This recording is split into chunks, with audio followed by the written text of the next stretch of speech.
See, is that okay? It looks like it's. And now it's time for another edition of What Would Jello Do? So finally, the Obama people voted for 2 years ago has finally come out of hiding, and not a moment too soon. That was a pretty damn good moving speech he gave in Tucson, Arizona. Oh, let's make sure it's not the usual plane of politics, point scoring and pettiness that drifts away with the next news cycle. And we can question each other's ideas without questioning each other's love of country. And let us use this occasion to expand our moral imaginations. Oh, every single dominatrix will like that one. And what matters is not wealth or status or power or fame, but rather how well we have loved and what small part we have played in bettering the lives of others. Imagine if he keeps this up and starts his State of the Union address taking a line from your friend and mine, Clown's Prince George W. Bush, and saying instead of, you're either with us or with the terrorists, you're either with us or you're with the Wall Street crooks, give people jobs and help people who don't have any money, etc. Anyway, but as far as the speech goes, to quote DOA, who's used this phrase one too many times, talk minus action equals zero. Hype minus action equals zero. So here's what we got to do. Number one, what a golden opportunity to finally fix these goddamn gun laws. Bring back the assault weapon back. Why do you need a machine gun to shoot a goose out of the sky? Why do you need a 30-bullet clip to shoot a goddamn squirrel? Arizona was one of 3 states where you didn't even need a background check to trot on down and buy a gun. You can't have viable and hip-hop or metal lyrics at Walmart, but you can still buy a gun and ammo and even shoot your way out of the store. We might want to fix this. Some people said, no, what you need is more guns, and if everybody was carrying a gun, the guy would have gotten that far. Yeah, Somalia laughed good and hard over that one. There was another guy who pulled a gun at the Giffords appearance in Arizona. Freeze! Stop! And he wasn't aiming at the shooter. He was aiming at the old man who got the other gun away from the shooter. If he'd fired, he would have killed him. No, we don't need everybody to have a gun. Instead, again, you want less vitriolic language and outright lies on television, making people more violent and stupid than they already are.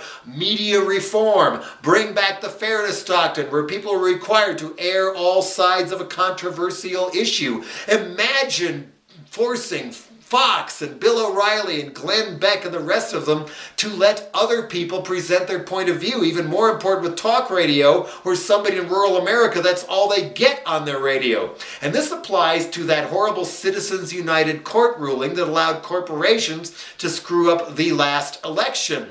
Free ads to reply to their attack ads. 500% tax on ads by corporations, or at least make whoever runs the attack ad reveal their identity. The Democrats couldn't even get that done in the last Congress.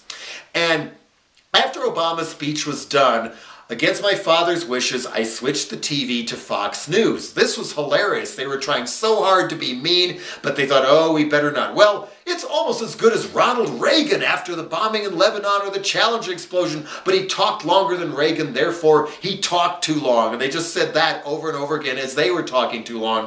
But what amazed me the most about the corporate media was how all the different channels went out of their way to protect Sarah Palin at all costs. Didn't even mention her on day 1, then the internet pointing out the obvious on day 2, then the next day, oh, well, we really have to crack down on this vitriolic language. People shouldn't pick on Sarah Palin or the Tea Party so much.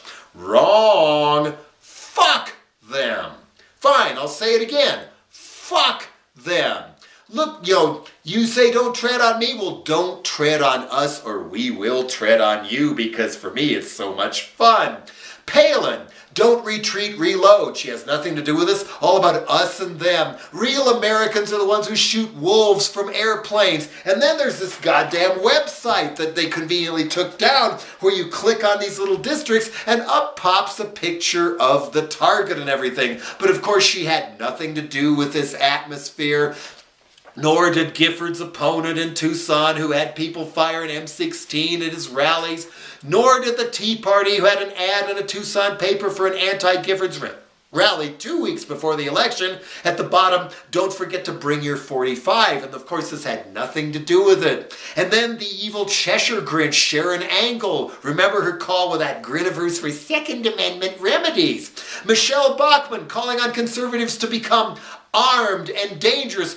Even cry on cue, John Boehner. Wah! American Dream. Wah! That's the best propaganda since George Bush the First was packaged as a wimp so people would forget he was a CIA director who got all those death squads going in Latin America. Brilliant.